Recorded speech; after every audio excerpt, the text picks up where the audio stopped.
छोटा शहर में सुरेश अपनी माँ रामकली और पिता प्रदीप के साथ रहता था। वो एक बड़े हॉस्पिटल में डॉक्टर था और अच्छा पैसा कमाता था। माँ मैं निकल रहा हूँ, बाय। अरे रुक जा, नाश्ता तो किया कर, रोज तुझे समझाना पड़ता है। अगर मैं अपने आप समझ जाऊंगा तो आप मुझे रोज टोकोगी कैसे? अच्छा ज्यादा बातें मत बना, चल बैठ, मैं नाश्ता देती हूँ।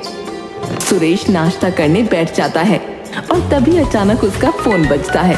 उसे पता चलता है कि उसके दोस्त ऋषि की मौत हो गई है। उसके पैरों तले जमीन खिसक जाती है। नहीं नहीं, ये नहीं हो सकता। नहीं नहीं नहीं नहीं। क्या हुआ बेटा? ऋषि नहीं रहा। अरे ऐसा कैसे हो सकता है? मैं उसके घर जा रहा हूं।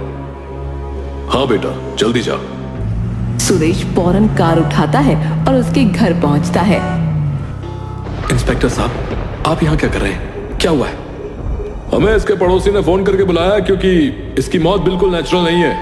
मर्डर या सुसाइड भी हो सकता है, इसलिए अब इसकी बॉडी पोस्टमार्टम के लिए जाएगी। Oh god, I can't believe it.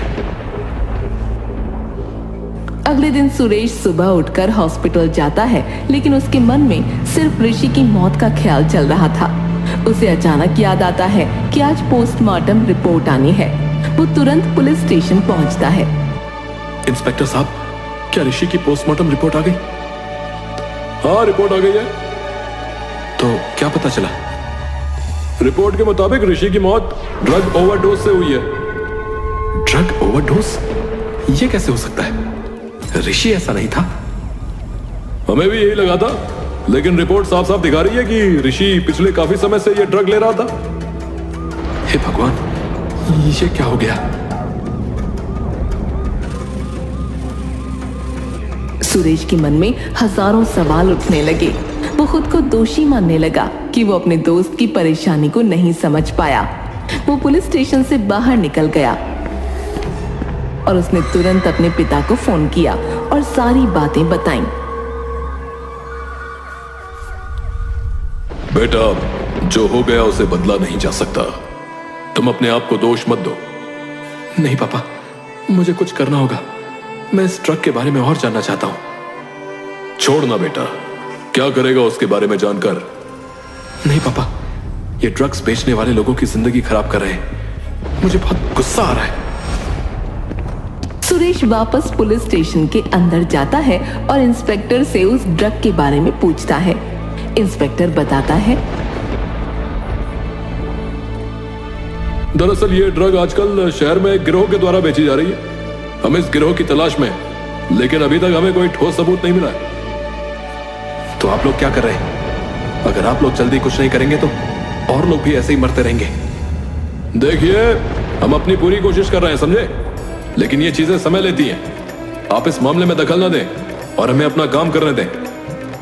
लेकिन ये आपके काम का नतीजा है कि मेरे दोस्त की जान गई है। अगर आप लोग सतर्क होते तो ये गिरोह कब का पकड़ा जा चुका होता।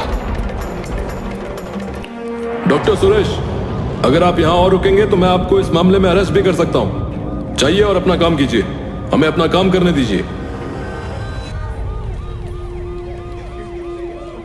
सुरेश का गुस्सा और बढ़ जाता है। उसे लगता है कि पुलिस सही तरीके से अपना काम नहीं कर रही।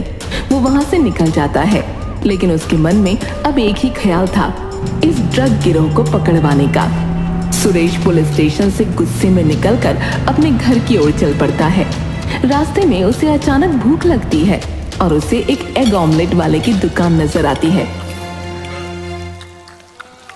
चलो थोड़ा कुछ खा लेता हूं, शायद इससे मेरा दिमाग शांत हो जाए।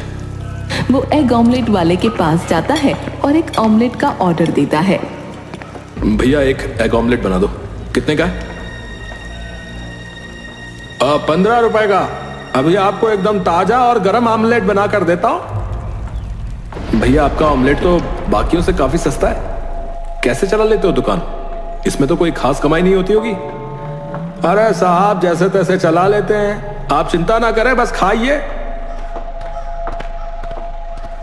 सुरेश को एग ऑमलेट वाले पर शक होने लगता है। जब उसे मौका मिलता है तो वो धीरे से ऑमलेट वाले के किचन में झांकने की कोशिश करता है। देखता हूँ क्या चल रहा है यहाँ पर। कहीं ये कोई मिलावट तो नहीं कर रहा है जो इतना सस्ता बेच रहा है। सुरेश जैसे ही किचन में कदम रखता है उसके होश उड़ जाते हैं। वहां उसे ड्रग्स के पैकेट्स दिखाई देते हैं। ये क्या हो रहा है यहाँ? सुरेश की आंखें बड़ी हो जाती हैं। अब वो समझ चुका था कि ये एग ऑमलेट बेचने की दुकान सिर्फ एक बहाना है। असल में ये एक ड्रग डीलर है। ये तो वही ड्रग है जिसकी वजह से ऋषि की मौत हुई थी। मुझे पुलिस को तुरंत बुलाना होगा। सुरेश फौरन अपने मोबाइल से पुलिस को कॉल करने की कोशिश करता है, पर कॉल लगती नहीं। उसी समय उसकी दुकान पर एक पुलिस वाला आ जाता है। सुरेश उसके पास जाता है और धीरे से उससे कहता है, इंस्पेक्टर साहब, ये एग ऑमलेट वाला असल में ड्रग डीलर है। किचन में चलिए, आपको सबूत मिल जाएगा। ऐसा है तो तुम चलो, मैं पीछे पीछे आता हूं। सुरेश किचन में पहुंचकर पुलिस के आने का इंतजार करने लगता है, पर तभी एग ऑमलेट वाला अचानक वहां आ जाता है। अरे तुम यहाँ क्या कर रहे हो भाई? तुम जैसे लोग इस समाज के लिए दबाओ। मेरे दोस्त की मौत तुम्हारे जैसे ही किसी ड्रग डीलर की वजह से हुई है। तुम्हें शर्म आनी चाहिए। अरे सुनो भाई सुनो, तुम गुस्से में हो, मैं समझ सकता हूँ, लेकिन मैं तुम्हें एक ऑफर देना चाहता हूँ। क्या बकवास कर रहे हो? देखो, तुम पैसे ले लो और मेरे पार्टनर बन जाओ। हम दोनों मिलकर बहुत पैसा कमा सकते हैं, समझे? तुमने मेरे दोस्त की जान ली है और अब मुझे रिश्वत देने की कोशिश कर रहे हो। तुम्हारे जैसे लोग इस दुनिया में रहने के लायक नहीं है, समझे? इसी बीच पुलिस वाला वहां पहुंच जाता है, लेकिन जब सुरेश उनसे बात करने की कोशिश करता है तो वो ये देखकर हैरान रह जाता है कि पुलिस वाला भी एग ऑमलेट वाले के साथ मिला हुआ है। क्या आप भी इसमें शामिल हैं? क्या हो गया है इस दुनिया को? मैं इस मामले को आपके सीनियर अधिकारियों तक ले जाऊंगा। आप सबको इसका अंजाम भुगतना पड़ेगा। देखो डॉक्टर साहब, आप हमें धमकी मत दो, वरना आपके लिए परेशानी खड़ी हो जाएगी, समझे? अरे नहीं नहीं, रुको, हम तुम्हें सच बताते हैं। फिर एग ऑमलेट वाला और पुलिस इंस्पेक्टर दोनों अपना आईडी कार्ड दिखाते हैं और बताते हैं कि वो असल में पुलिस वाले हैं। अरे हम असली पुलिस वाले हैं और ये सब एक सीक्रेट ऑपरेशन है, समझे? मेरा नाम रोहन है और ये करण है। हम असली ड्रग डीलरों और उनके बॉस को पकड़ने के लिए अंडर कवर काम कर रहे हैं, समझे? ये जो तुमने किचन में देखा वो असली ड्रग नहीं है। ओह, आई एम सो सॉरी। अगर ऐसा है तो मैं भी आपकी मदद करना चाहता हूं। मेरे लिए ये एक पर्सनल मैटर है। अरे ये बहुत खतरनाक काम है, हम तुम्हें इसमें शामिल नहीं कर सकते। प्लीज, मैं मदद करना चाहता हूं, ये मेरे लिए जरूरी है। पुलिस वाले पहले तो मना करते हैं, लेकिन सुरेश के जोर देने पर वो मान जाते हैं।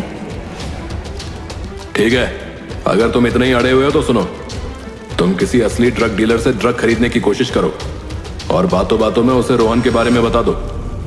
कहो कि ये एग ऑमलेट वाला नकली ड्रग बेचता है और इसकी वजह से मार्केट में उनके ड्रग का नाम खराब हो रहा है। समझ गया, मैं ये काम करूंगा। सुरेश पुलिस वालों की योजना के अनुसार अपने रूप को बदलता है और चेहरे पर हल्की दाढ़ी और आंखों में काला चश्मा लगाकर एक ड्रग डीलर की तलाश में निकल पड़ता है। चलो सुरेश, अब ये तेरी असली परीक्षा है। तुझे ये काम किसी भी कीमत पर करना ही होगा। शहर की अंधेरी गलियों और कोनों में सुरेश कई बार नकली पहचान के साथ पहुंचता, लेकिन उसे कोई बड़ा ड्रग डीलर नहीं मिलता। ये काम जितना सोचा था उससे कहीं ज्यादा मुश्किल साबित हो रहा था, लेकिन सुरेश हार मानने वालों में से नहीं था। सुन, मुझे असली माल चाहिए और तुम्हारी इन बकवास चीजों में मेरा कोई इंटरेस्ट नहीं है, समझे? मुझे किसी बड़े आदमी से मिलवा। बड़े आदमी से? भाई तो ऐसे किसी से मिलते नहीं बे। वैसे भी तुझे असली माल क्यों चाहिए रे? क्योंकि मैं बिजनेस में बड़ा खेल खेलना चाहता हूं। ये छोटा मोटा काम मेरे लिए नहीं है। अब अगर तेरे पास मेरे काम की कोई चीज नहीं है तो मैं किसी और को ढूंढ लूंगा। वो लोग अभी ये बात कर ही रही थी कि वहां पुलिस पहुंच गई और उन्होंने सुरेश को पकड़ लिया। पेडलर भाग निकला। अरे आप लोग मुझे क्यों पकड़ रहे हैं? मैं तो आपका ही काम कर रहा हूं। अरे क्या बक रहा है तू? है? अपना मुंह बंद रख। पुलिस उसे ले जाकर हवालात में बंद कर देती है। उसकी समझ में कुछ नहीं आता कि ये क्या हुआ। वो चिल्लाता है, अरे अरे मुझे आपके अंडरकवर इंस्पेक्टर करण और रोहन ने ये करने के लिए कहा था ताकि इस ड्रग्स के रैकेट के पीछे के मास्टरमाइंड को पकड़ा जा सके। अरे किसी और को बेवकूफ बनाना, समझे? इंस्पेक्टर करण मैं ही हूं और रोहन नाम का तो कोई पुलिस वाला है ही नहीं यहां। और दूसरी बात, हमने कोई अंडरकवर पुलिस वाले इस केस के लिए नहीं भेजे हैं, समझे? ये सुनकर तो सुरेश के पैरों तले जमीन ही खिसक गई, क्योंकि अब उसे समझ में आया कि वो दोनों असल में ड्रग डीलर ही थे, कोई पुलिस वाले नहीं। अगर ऐसा है तो मेरी बात का यकीन करिए इंस्पेक्टर साहब, वो एग ऑमलेट वाला और उसका साथी ड्रग डीलर है। प्लीज उसकी दुकान पर जाइए, आपको उसके किचन में सारे सबूत मिल जाएंगे। अरे मुंह बंद कर ले, वरना तेरी टांगे तोड़ दूंगा, बता रहा हूं।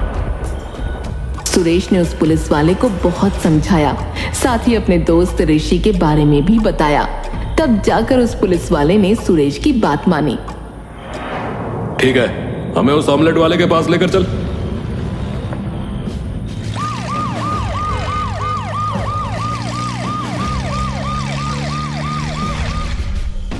सुरेश पुलिस के साथ उस ऑमलेट वाले के पास पहुंचता है। पुलिस उसके किचन में रेड मारती है, लेकिन वहां कुछ भी नहीं मिलता। अरे यहां तो कुछ भी नहीं है। रोहन सच बोल दो, तुम बच नहीं पाओगे। अरे उसके खिलाफ कोई सबूत नहीं मिला है। तुमने हमारा वक्त जो है ना बर्बाद किया सुरेश। एक मिनट, कहीं आप भी इनसे मिले हुए तो नहीं है? अरे तेरी हिम्मत कैसे हुई रे मेरे ऊपर उंगली उठाने की है? चल वापस, तुझे जेल में डालता हूं। अब तो तुम लंबे जाओगे भाई। अरे थैंक यू इंस्पेक्टर साहब। अरे ये आदमी तो पागल है।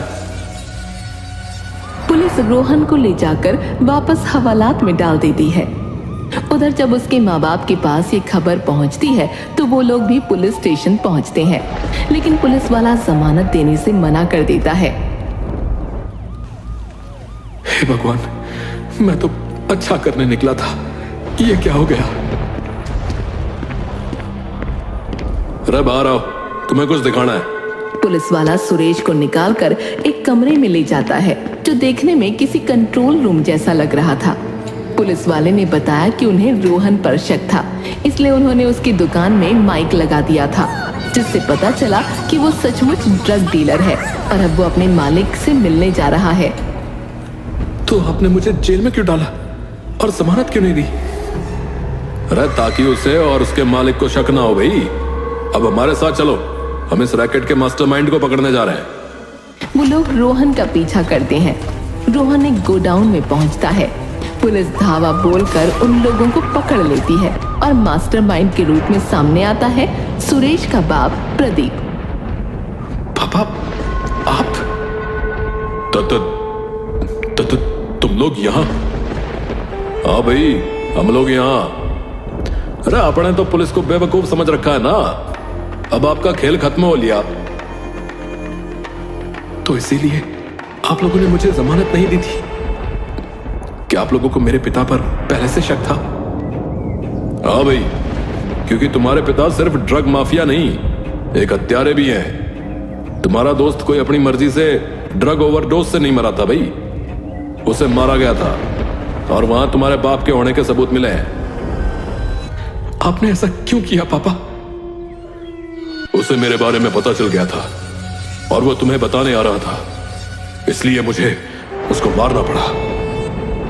इंस्पेक्टर साहब, इन्हें यहां से ले जाइए, वरना मैं कुछ कर बैठूंगा।